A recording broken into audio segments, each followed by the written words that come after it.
Hello students, class 9th subject mathematics. Topic once again circles. Exercise 10.4 question number 6. A circular park of radius 20 meter is situated in a colony. 3 boys, Ankar, Syed and David, are sitting at equal distance on its boundary, each having a toy telephone in the hands to talk each other. Find the length of the string of each phone. यानी सवाल जो हमें कह रहा है कि एक circular park है जिसका रेडियस 20 मीटर है। 3 लड़के जो इक्वल डिस्टेंस पे बैठे हुए हैं, एक दूसरे से बात कर रहे हैं टेलीफोनिक वायर की वजह से। उनके हाथ में टेलीफोन है, एक दूसरे से बात कर रहे हैं। तो हमें ये बताना है कि length of the string of each phone, यानी इनकी दूरी एक दूसरे से कितनी है, यानी कितनी डिस्टेंस पे जो इनका जो ये length of the string of the phone जो बनता है वो कितनी दूरी है, उसकी लंबाई कितनी है। हम एक सर्कल ड्रॉ करेंगे जैसा कि मैंने यहाँ पे किया ऑफ रेडियस 20 मीटर, यानी सर्कल 20 मीटर रेडियस का ड्रॉ करना है। हमने ड्रॉ किया एक सर्कल जिसका रेडियस हमने 20 मीटर माना। तो ए, बी एंड सी ये 3 लड़के हैं, एक दूसरे से टेलीफोन के ज़रिए बात कर रहे हैं। तो ए, बी और सी यानी इक्वल डिस्टेंस पे बैठे हुए हैं तीनों लड़के।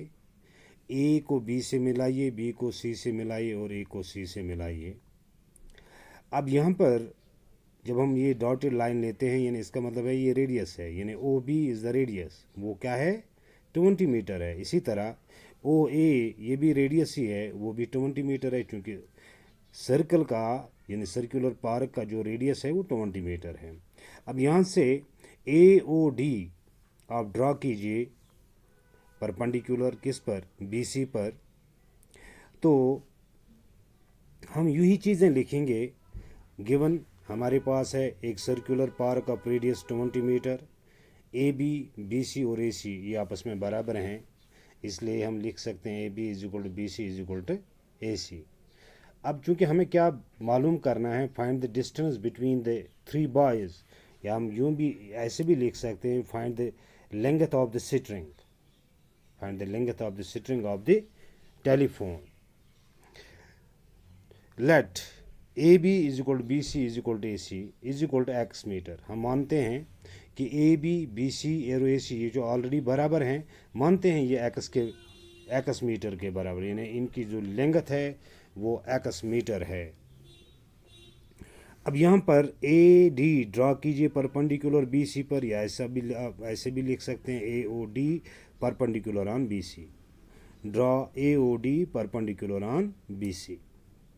अब चूंकि जब हमने ये परपेंडिकुलर ड्रॉ किया, आप सर्कल की प्रॉपर्टी आप जानते ही हैं कि अगर हम किसी सेंटर से इसके अपोजिट साइड पर यानी कोई लाइन सेगमेंट ड्रॉ करेंगे, ये अपोजिट साइड पर परपेंडिकुलर बनता है, यानी O D is the perpendicular bisector of B C. अगर बी सी की लंबाई एक्स मीटर है तो बी डी की लंबाई क्या होगी x/2, और ये भी x/2 मीटर होगा। So that B D is equal to C D is equal to x/2 metre. अब चूंकि यहाँ पर ये शेडिड पोर्शन जो है, चूँकि हमें x मालूम करना है, ये शेडिड पोर्शन जो है ये एक ट्रायंगुलर शक्ल बनती है, यानी ट्रायंगुलर शक्ल बनती है। चूँकि यहाँ पर ये 90 डिग्री का एंगल है, इसका मतलब ये है कि ये ट्रायंगल जो है राइट एंगल ट्रायंगल है।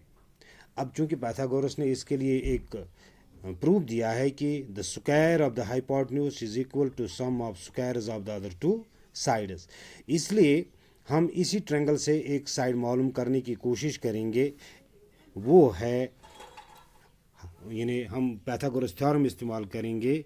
Now using Pythagoras theorem triangle का नाम जो है वो है ODB। अब hypotenuse square is equal to base square plus perpendicular square. Hypotenuse जो हमारे पास है वो है OB, यानी OB square is equal to base square वो है BD square plus OD square, यानी OD परपेंडिकुलर है।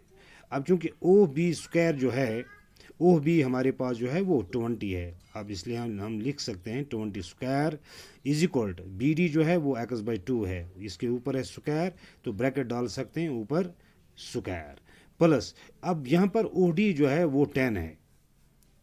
OD जो है वो क्या है, वो 10 है, यानी 10 स्क्वायर, यानी ये जो O है या OB का हाफ, वो इसका हाफ है, वो 10 स्क्वायर। अब 20 स्क्वायर किसके बराबर है, 400 is equal to x square by 4। X square 2 square वो क्या है 4 प्लस 10 स्क्वायर 100, 400। अब इस 100 को यहाँ लाइए, क्या बनेगा -100 बनेगा, is equal to x square by 4। अब 400 में 100 घटाइए, वहाँ क्या आएगा 300 is equal to x square by 4। अब इसको क्रॉस मल्टीप्लिकेशन आप कर सकते हैं, यानी 4 को 300 से ज़रब दे सकते हैं। जब हम 4 को 0 से ज़रब देंगे 0 आएगा, फिर दोबारा 4 को 0 से 0 और 4 3 12 is equal to x square. अब एक्स स्क्वायर किसके बराबर होगा, यहाँ हम ऐसे भी लिख सकते हैं, और x square is equal to 1200। अब स्क्वायर रूट यानी स्क्वायरिंग ऑन बोथ साइड्स हम करेंगे, स्क्वायरिंग ऑन बोथ साइड्स, या हम ऐसे लिख सकते हैं taking root on both sides, taking root on both sides. तो यहाँ पर रूट और स्क्वायर कैंसिल हो जाएगा, यहाँ रहेगा x is equal to square root 1200। अब चूंकि ये 1200 जो है, अगर हम इसको फैक्टराइज करेंगे, ये आएगा 20 इंटू 20 इंटू 3।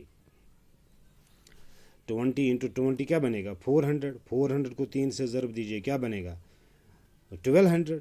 अब चूंकि जब हम लिखेंगे 12 स्क्वायर इंटू 3, स्क्वायर और रूट कैंसिल हो जाएगा, वहाँ क्या रहेगा 20, यहाँ पर इसके ऊपर रूट बरकरार रहेगा, यानी स्क्वायर रूट 3।